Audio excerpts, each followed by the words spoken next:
A few weeks ago, we had a lot of buzz around DeepSeek, the new AI software out of China. South Korea recently blocked downloads of DeepSeek, and we kind of see this trend happening with different countries. And there's a lot of, in my opinion, good reason for it. But before we get into all that, Jaden, why don't you tell them about our school community? So if you have ever wanted to join a phenomenal membership community of amazing people that are building side hustles, building businesses, growing and scaling their businesses with AI tools, we'd love to invite you to join the AI Hustle School community. Every single week, Jamie and I record and post an exclusive piece of content we don't post anywhere else.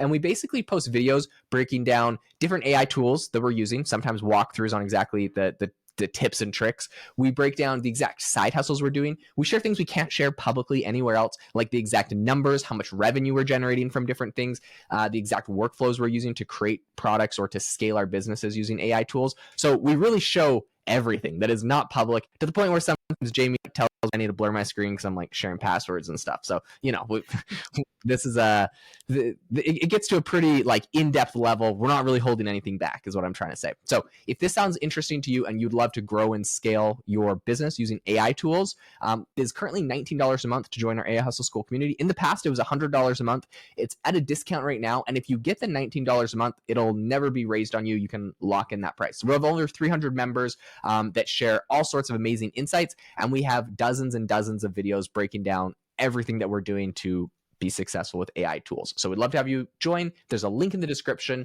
if you want to check it out. But let's get into what DeepSeek is currently doing. So Jamie mentioned that South Korea blocked the downloads. We also see that the DeepSeek founder, Liang Wenfeng, is reportedly set to meet with China's President Xi Jinping. So there's been a lot of, I think, drama around the fact that like this is a really awesome model. It was really powerful. And I actually think that DeepSeek did an absolute number on the entire industry. They crashed the stock market, mostly by crashing Nvidia's share price, until people thought that maybe they weren't being 100% truthful with where they were getting their chips from, how much money it costs to train. And there's a bunch of other like things in there that people are kind of skeptical about, censorship, all sorts of issues that they might be skeptical about. But I think DeepSeek did an absolutely amazing number. They did make some huge breakthroughs in essentially making AI models faster and more efficient. You can argue to what level, but they definitely made them faster and more efficient. And they showed, I think the number one thing is all these companies were coming up with these like reasoning AI models, but they weren't showing you the thought process. And I think they're trying to protect their intellectual property pretty much because it's just software. The reasoning models, it's not like an actual model that's better.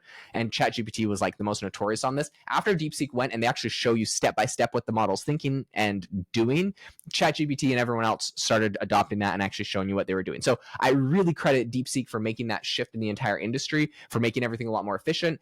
The thing that they did, though, is that because they were kind of open sourcing a lot of the stuff that they were doing or doing it in a very open way and publishing papers on it all, they didn't have like a moat where they developed a technology no one else could figure out how to duplicate. And so very quickly, within like 2 weeks, we had Google and OpenAI both rolling out versions of these reasoning models where they copied a lot of what DeepSeek was doing. So, I mean, I credit them for doing a big favor to the entire industry, but I don't think they were like the only ones that benefit. So I'm not sure how long-term the benefit was out of DeepSeek. Now, Jamie, why don't you tell us a little bit about what's going on with the actual drama of the company beyond some of the tech advancements I talked about?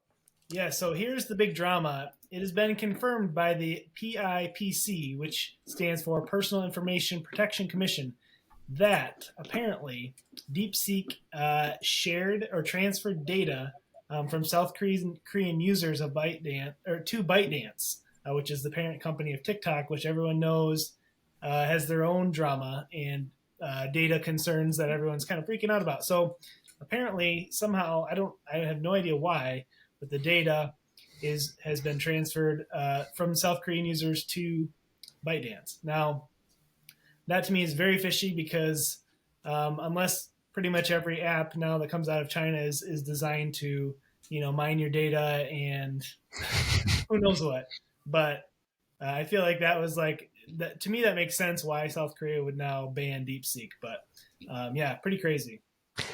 Yeah, definitely crazy. It's interesting because of all this. Like DeepSeek's like, hey, look, we're gonna like make a local representative in South Korea. We're gonna work with you guys.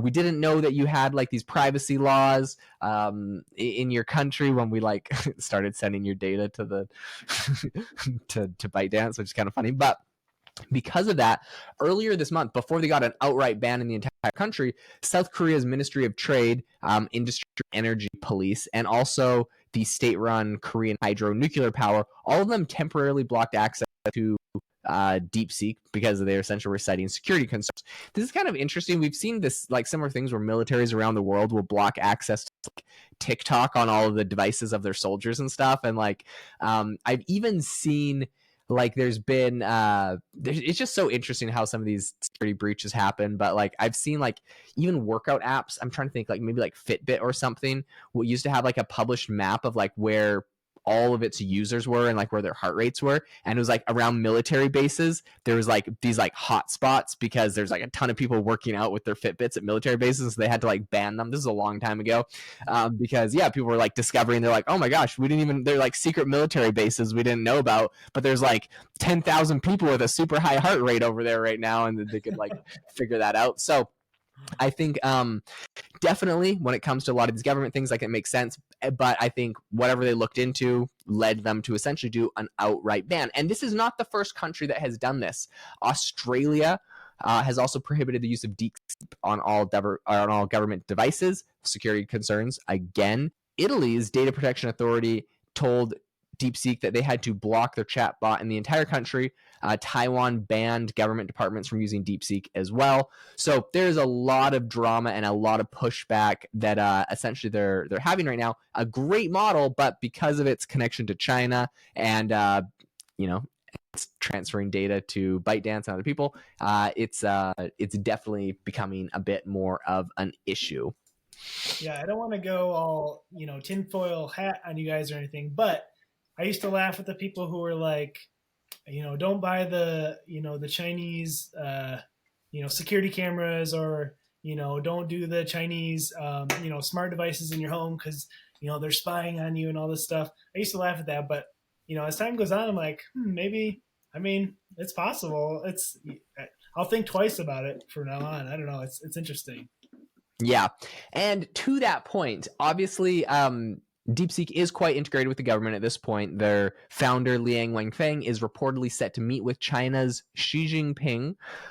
There's going to be a bit of a summit. Jack Ma, the founder of Alibaba, is also expected to attend, which, man, I feel so bad. If you're a big tech person in China, I feel like you really kind of get a rotten end of the stick if you get too powerful. I remember Jack Ma back in the day, he used to be the man because he started Alibaba. It's China's Amazon. He was cruising. Then he's like, hey, we're going to make this like really cool finance tool because the banking system here in China is totally broken. So we're going to build this finance tool. And the Chinese government was like, what'd you say? The banking system's what? And he's like, yeah, it's like broken. It's got these issues. We're going to like fix it. And they're like, oh, no.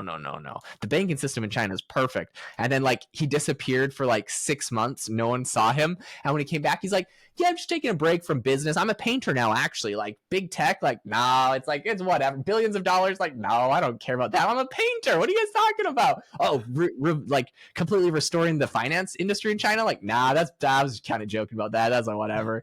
So anyways, Alibaba never came out with their finance stuff. Anyway, so I do feel bad, and I really hope that the same fate does not await Liang Wenfeng. I hope he doesn't try to touch anything in the finance sector. He should be fine. But I don't know, like he's coming. DeepSeek is funded by a hedge fund, so I don't know. I hope it all works out. But in any case, all jokes aside, this is going to happen as soon as next week. It's definitely a signal from the CCP, China's Communist Party, that they're trying to be really supportive towards some of their private sector firms. This is according to Bloomberg. Because back in 2020, China, the government of China, effectively prevented Alibaba from having what would have been the biggest public offering, the biggest IPO in all of history. They were set to do it. They were lined up. Jack Ma was the man. He was going to ring the bell. And the CCP's like, sorry, bro, you guys aren't taking this thing public. And they're like, what? No, it's going to be awesome. Like, they're like, no, you're not doing it. They didn't do it.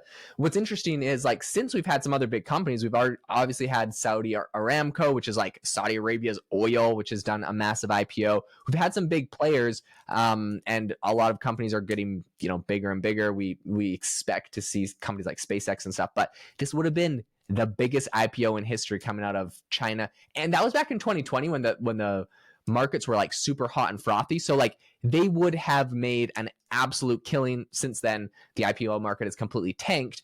And so I wonder if they regret that, or if they didn't want to lose control, or they didn't want to make Jack Ma too powerful. But like it would have been perfect timing. It would have been legendary, and it all got canceled because, can't have powerful tech people in China, I guess. I don't know. Yeah, all fascinating stuff. It'll be interesting to see what happens with DeepSeek moving forward. Anyways, if you enjoyed this episode, please be sure to leave us a review. We really appreciate those, and we read every single one. And also, if you want to get serious about starting a new side hustle with AI or growing your business with AI, check out the AI Hustle School community. It's the place to be. Thanks for listening, and we'll see you next time.